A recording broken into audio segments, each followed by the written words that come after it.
and no one prepared to call it at this stage. Tony, thank you. All right, let's bring in Ross Feingold. He's a lawyer and political analyst. He joins us from the Taiwanese capital, Taipei. Ross, as Tony was saying there, we're told that this election is going to be a tight race.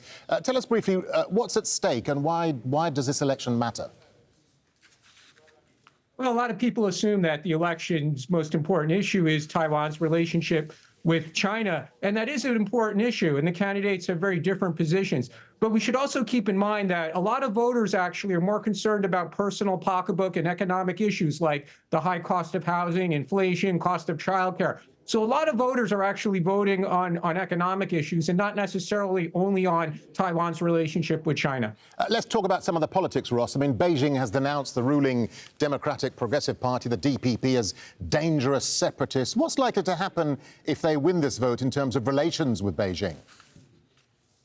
If current Vice President William Lai wins the presidency, given that he's participated in policymaking towards China in recent years, and the Taiwan government has not supported something called the 92 Consensus, which was a framework under the previous government in Taiwan to engage with China, William Lai will not support that framework, which makes it very likely that China will not talk to Taiwan going forward if William Lai is elected.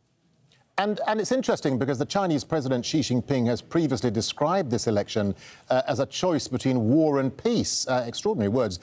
Why have China's claims over Taiwan grown so significantly under Xi? And what does he want to see from this vote, Ross? Well, the issue there is that China insists that Taiwan is part of China, and China has not renounced the use of force to make that a reality. So they reserve the right to use force to bring Taiwan under Chinese sovereignty, and it's a very real threat. It's very serious, and the Taiwan government and military need to prepare for that every day. And just a brief thought to you, Ross, you mentioned it earlier, but other than relations with China, what other issues are Taiwanese voters concerned about? I mean, as you say, the economy seems to be a big hot potato issue at the moment. Yeah, economy. And another issue that concerns voters, I think, is transparency and honesty in government. And it's just like a lot of countries, unfortunately, there's recurring corruption issues, nepotism issues. It's happened under the leadership of different political parties here in Taiwan. And I think voters here want to know that the person who's going to lead them for the next 4 years is an honest man. Ross Feingold, good to get your thoughts and your analysis. Thank you very much indeed for talking to us, Ross. Now, the